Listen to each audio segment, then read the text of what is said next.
It's such a headache dealing with my father-in-law. When sales are low, I punish him by skipping his meal.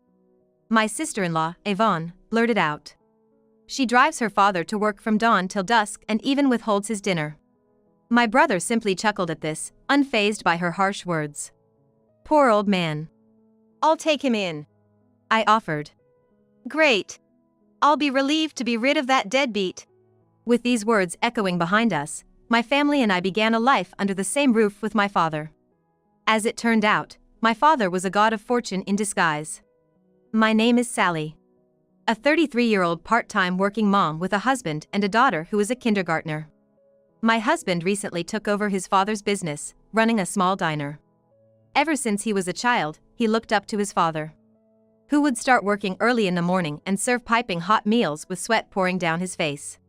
He once told me that his father was even more of a hero than any football player or superhero. The steam dancing around Dad as he cooked was just magical. I swear he was dancing with the food goddess. This remark made me question his sanity. But I too saw at the moment I tasted my father-in-law's cooking.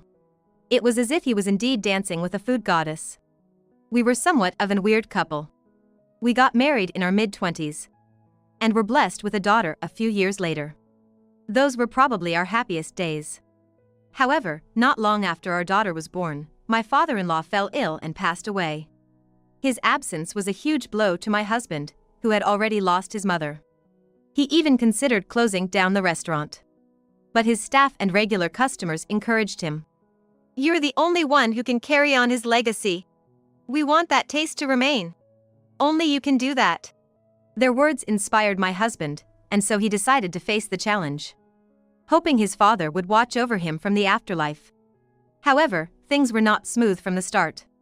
Even if he managed to replicate the taste, customers compared him to his father.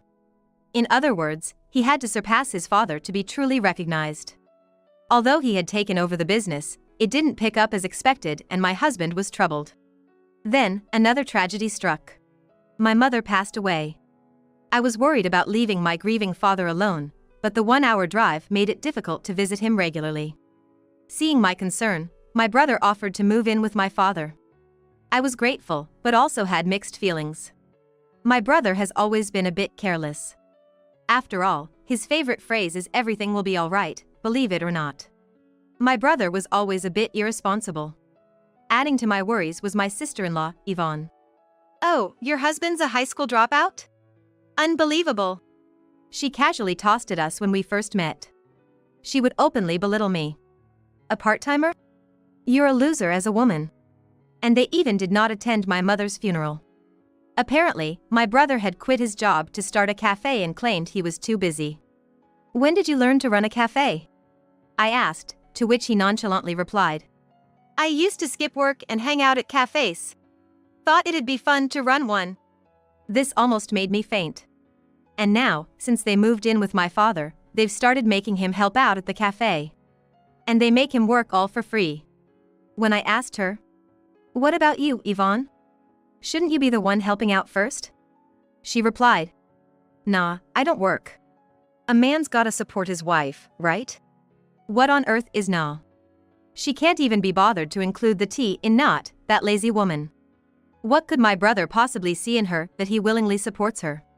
Then, one day, we decided to visit our family home on a rare day off. Despite informing my brother ahead of time, only Yvonne was at the house when we arrived. "Hello, Yvonne, it's been a while." Yeah, come on in. Make yourself at home. I'll just be watching TV. Yvonne was as insufferable as always. Where's my brother?" "Oh, he said something about sales being down this month, so he decided to open the shop." "Oh, I see." I was taken aback. "Well, it's actually more comfortable without him around," she added. I was shocked not only by my brother's sudden decision to work, but also by Yvonne's attitude. Who says they're better off without their spouse, especially in front of their spouse's sister? I walked into the living room, but no one was there. I thought maybe Dad was in his room, so I knocked on the door, but there was no answer. When I opened the door quietly and peered inside, I was lost for words. There was no trace of my father's room. Instead, there was a room painted in an obnoxiously bright pink color. It was so pink. that it made my eyes hurt. Yvonne, Dad's room looks strange. Could he possibly have dementia? I rushed back to the living room and asked Yvonne, but she was lounging on the sofa, engrossed in the TV. "Oh, don't worry about it. That's my room now," she said dismissively. "But that used to be Dad's study. It was a waste of space, so I got rid of it. Books don't do anything for you." "Got rid of it?" "And I made it into my room. Isn't it cute, all pink?" I didn't say anything about her taste, but I couldn't stay silent about my father. "Doesn't my brother have a room with you?" "Yeah, we got the biggest room. But I wanted a room just for me. So, my old room." "Oh, that's my storage room. I've been collecting stuff since I was single, and that's where I keep it all." In a panic, I swung open the door of my old room, and was greeted by more blinding pink. How much does she love pink? Mom, it's so pink. My daughter, who had come to peek into the room with me, commented with wide eyes. Even for a little girl, who usually loves pink, this was too much. That was how much pink there was in my old room. A mountain of boxes stacked up to the ceiling. And pink merchandise covered every inch of the room. I wondered if the floor would give out. But right now, I had more pressing concerns. I hurried back to the living room and confronted Yvonne, who was clutching a pink cushion. "Where is Dad's room?" My father's study and my old room had been taken over by pink, and the big room was occupied by my brother and his wife. This house only has 3 rooms, excluding the living room and kitchen. It used to be my parents' room, my brother's room, and my room. By the way, since my brother moved out, his room became my father's study. I wonder where my dad sleeps. I thought he must have converted his study into a bedroom. To my surprise, Yvonne said to me, "He sleeps on this couch," as she casually dropped cookie crumbs all over the couch. What? As I was at a loss for words, I heard some commotion at the front door. Upon heading there, I found my father, his face pale, standing with the aid of my brother. "Dad, what on earth happened?" I questioned my brother as I supported my father, who looked like he was about to collapse. But my brother just shrugged and said nonchalantly, "He collapsed while helping at the shop." He collapsed. What about the hospital? "It's too much hassle." Huh? "Hospitals are just a waste of money. If you're free, can you help me out at the shop?" Who's gonna help you, you dimwit? Get your wife to work first. I found myself shouting before rushing to take my father to the hospital. After returning home, I confronted my brother and his wife. He's been diagnosed with overwork. How much have you been making Dad work? That's right, my father had collapsed from overwork. My dad is now lying on the couch. It's pitiful to see he doesn't even have a proper bed. As my face turned red with anger, my brother and his wife were still grinning. "It's not a big deal. We just had him get up at 3 a.m. to prepare for opening the shop, then he serves customers. In between, he does dishes and cleaning. And after 8 p.m., he closes the shop. Are you a demon or something? Even prisoners get breaks." The anger kept building due to their atrocious behavior. But my brother didn't seem to understand why I was upset. "We're letting him live with us, so it's only right that he helps us out." As I was at a loss for words, my sister-in-law nodded in agreement. "That's right. We are having difficulties because he's not being useful. On days when sales are down, we punish him by skipping his meals. He still doesn't seem to get it though. Oh, of course, he won't get a meal today neither." "What? Hold on. What did you just say? Punishment for not being useful? Skipping meals? This can't be real."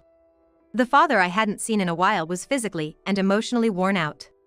With such outrageous behavior, I was so angry I couldn't find the words to speak.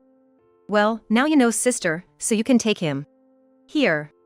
I didn't quite understand what my sister-in-law was saying, and as I was tilting my head in confusion, a duffel bag was placed in front of me. "What's this?" "This is all your father's belongings." "Wait, this is all of Dad's stuff?" "That's right." "No way, that can't be true. My dad, who had always lived in this house, only has this one duffel bag of belongings." I couldn't believe it and looked at my brother, who was smirking and nodding. "Is this really all he has? So, we're gonna have the useless one leave." "What?" My sister-in-law's words left me speechless, and my brother agreed. "Yeah, it's troublesome to live with him any longer. Since he's not useful, you should take him in, sis. Just as I was about to explode with anger at their outrageous behavior, a cheerful voice echoed throughout the room. Huh, Grandpa's coming to live with us? Yay! My daughter, who had been occupied by my husband, had surprisingly been listening to the conversation. Confused, I asked my daughter, Do you want to live with Grandpa? Yes, I want to live with Grandpa. She's just a little girl. She probably doesn't fully understand the situation, but her words gave me the push I needed.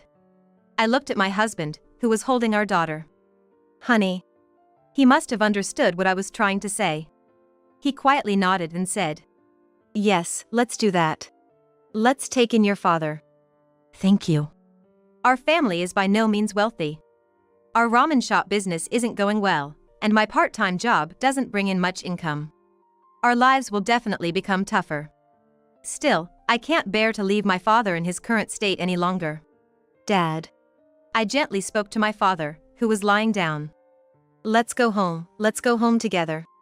As I said this, my father, with barely opened eyes, said, Thank you. It feels great to finally get rid of the dead weight. My sister-in-law threw these words at us as we were leaving. Ignoring her harsh words, we took my father and went home. I was filled with anger and regret. I was upset about losing my childhood home, and even more upset with myself for trusting my brother. I'm sorry, Dad. I had no idea that my brother would turn out this way. Even though my brother has always been irresponsible, he used to be better. Sure, he had his rebellious phase where he clashed with our parents, but I never thought he'd stoop this low. However, my father shook his head with a feeble smile. Don't worry about it. It's my responsibility for raising him to be this way. And I was the one who pushed myself too hard in order to help my son. I couldn't hold back my tears at my father's kindness and said, You don't have to work anymore. We don't have much to spare, so we can't afford luxuries, but you can rest. I can't take on more shifts at my part-time job because I still have my toddler daughter. But once she enters elementary school, I'll increase my hours. If possible, I'll even aim to become a full-time employee. There's so much more I can do for my father and my family. I'm gonna work hard. Thank you. My father smiled warmly at me as I clenched my fist. For a while after that, we had peaceful days. My father regained his health thanks to the much-needed rest. He now spends time with my daughter. My daughter is thrilled to be living with her beloved grandpa. Even though life was hard, I had no regrets about bringing my father into our home. He tried to give us his pension to help with our expenses, but I refused. Apparently, my father doesn't have much savings left. Apparently, my younger brother and his wife had been seriously milking him for money for living expenses. What's that about? I guess that's why he said he was worthless, because he'd been drained to the point of destitution. Really a ridiculous couple. Days continued to pass peacefully, but gradually changes began to appear. The changes came to my husband. Specifically, they came to my husband's restaurant. Lately, we've been getting a lot of customers. My husband muttered one day. Really? That's a good thing, isn't it? Well, yes, but... The hesitation in my husband's voice makes me tilt my head. It's great if your business is doing well, right? I think the taste has improved because I'm constantly researching, but I feel like there's something more to it than just that. What do you mean? I don't know. I have no involvement in the store, so if my husband, the owner, doesn't know, there's no way I can know. I wonder what it is. The conversation ended there, and I told my father. Dad, I've got a part-time job tomorrow morning. Can you have lunch at the restaurant? Sure thing. My father, who is fully recovered, still has a healthy appetite. On days when I can't prepare lunch, he eats at my husband's restaurant. My husband seems to be considerate and tries not to make the meals too greasy, but my father seems to really like the original taste. And he's even paying for his meals. Even if I refuse many times, he won't listen, saying, It's not good to mix business and personal matters. If you're proud of what you're making, you should accept the payment properly. So now my husband seems to accept the payment without arguing. And then the next day. My husband came home when I was putting our daughter to bed, and as soon as he entered the door, he shouted, I've figured it out! What have you figured out? The reason why the restaurant is thriving. What was it? Well, that person did this and did that. What's the result of all that? Hey, speak clearly. You too. Let's both calm down for a moment. He seemed to calm down after gulping down the cold tea I had brought him. Sitting on the sofa, my husband began to talk about what had happened that day. Today, in the afternoon when the restaurant was less busy, your father came in. And as soon as he came in, people started gathering around him. Huh? Your father is a god of fortune. What? What are you talking about? My father is just an old man. My husband continues. I asked some of the regulars. Yeah. Apparently, they really like your father's life advice. What? I was always too busy with food preparation and cooking to notice, but it seems that your father has been answering the customers' life questions. What's all this about? Apparently, the story goes something like this. My father had become a familiar face to the customers because he frequently visited my husband's restaurant. In fact, my father is a retired teacher and has a way with words that carries quite some relevance. By chance, a certain white-collar worker once shared his complaints with my dad. My father, while eating his meal, advised him, and apparently the man made a successful career progression after that. Huh? And hearing this story, a part-time worker asked to have a lunch with your father for consultation. They talked while eating our chili bean stew, and thanks to his advice, this part-time worker was able to become a full-time employee at the company he wanted to work at. Really? Another female customer shared her relationship issues with her unfaithful boyfriend over hot sandwiches with him. Okay. Now she's the wife of an Arab oil tycoon. You're kidding, right?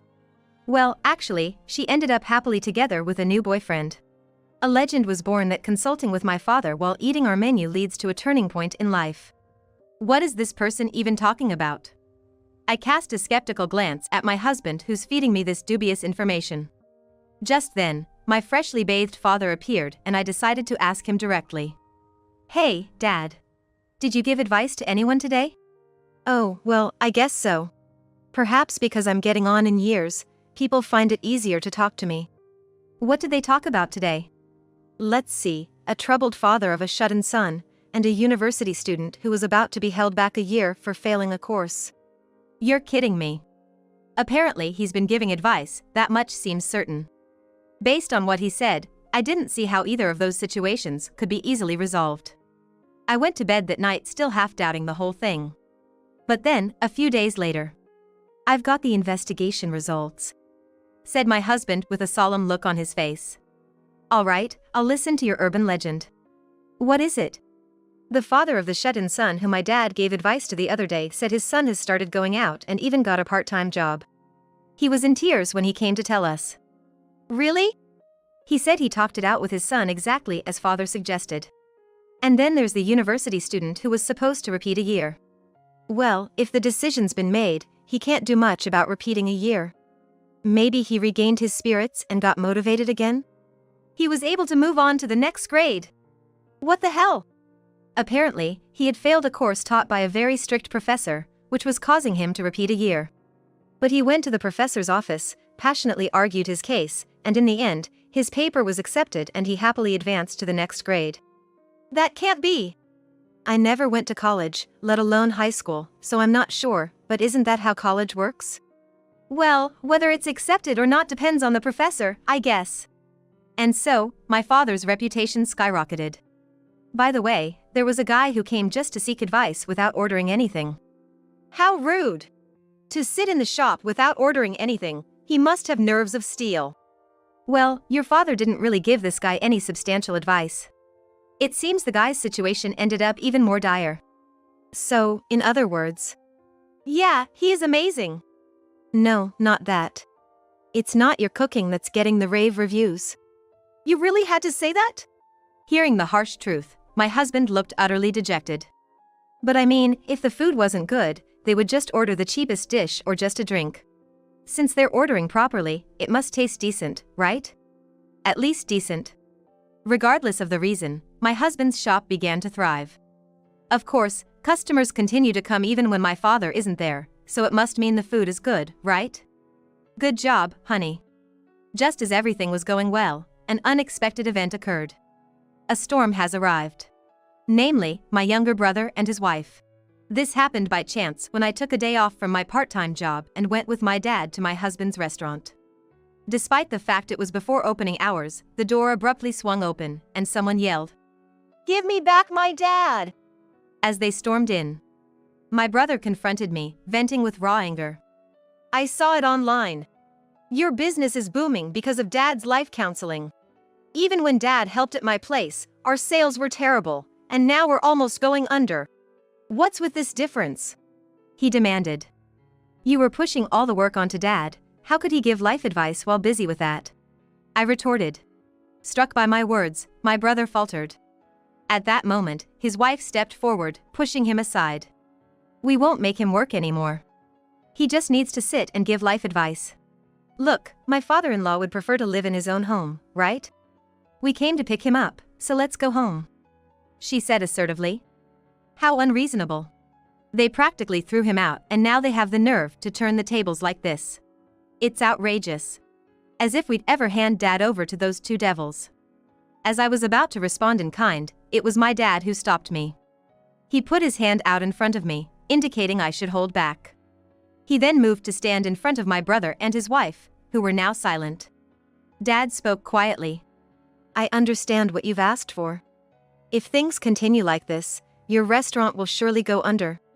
So, you should give life advice in our restaurant." My brother started. "Let me be clear." Dad interrupted. "Those who come for advice primarily want to eat at this restaurant. But your place, a cafe? It's no good, absolutely no good." "But that's not." My brother tried to argue. "It's true." Dad continued. "Did you ever train anywhere to learn how to brew coffee? We thought we could manage by watching some online tutorials." My brother replied sheepishly. "Yeah, that much is clear. Your desserts, like the cakes, are also pretty dreadful. It's no wonder sales are dropping and you're on the brink of closure." "But..." Stunned by Dad's critiques, my brother fell silent. He tried to argue, but couldn't find the words. "Don't disrespect your work," Dad chided him. "Yes," my brother replied, crestfallen. "How can you expect to have any customers if you're this casual about everything? Conversations are based on customers coming to enjoy a good meal. No one would come to your place since it's so dreadful," Dad stated. The statement must have been spot on. My brother was at a loss for words. "Nobody would come for life advice either. Go back to basics and train properly. I won't lend a hand to you two, who take everything for granted," he scolded them. With my brother and his wife not being able to reply, Dad shouted once more. "Don't disrespect your work." After that, my brother and his wife left, unable to keep up with my father's momentum. It turned out that they left after talking to Dad without eating anything at my husband's restaurant. So, what happens next? Well, they say that giving advice without any food makes things even worse, right? It seemed that my brother's restaurant closed down without much ado. The debt they incurred when opening the place not only remained unpaid, but continued to pile up beyond their capacity to repay. My dad, in his kindness, gifted them our old family home as a parting gift, but even selling that couldn't cover their debt.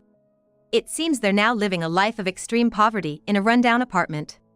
It turns out that not only my brother, but his wife, too, were in debt. I can only imagine the hardship those two debt-ridden souls must be going through. In contrast, my family and I are leading a prosperous life. My husband's restaurant is thriving, and I've quit my part-time job to help him out. It's pretty tough, but it's a joy to see my husband working so hard up close. Our spry dad helps us out by taking care of our daughter when we're busy. He doesn't give life advice much anymore, but customers still come, which makes us really happy because it means my husband's efforts are being recognized. Today, my husband is again cooking expertly in every ways. And when he cooks, the steam dances up, joining in a dance with the goddess of food.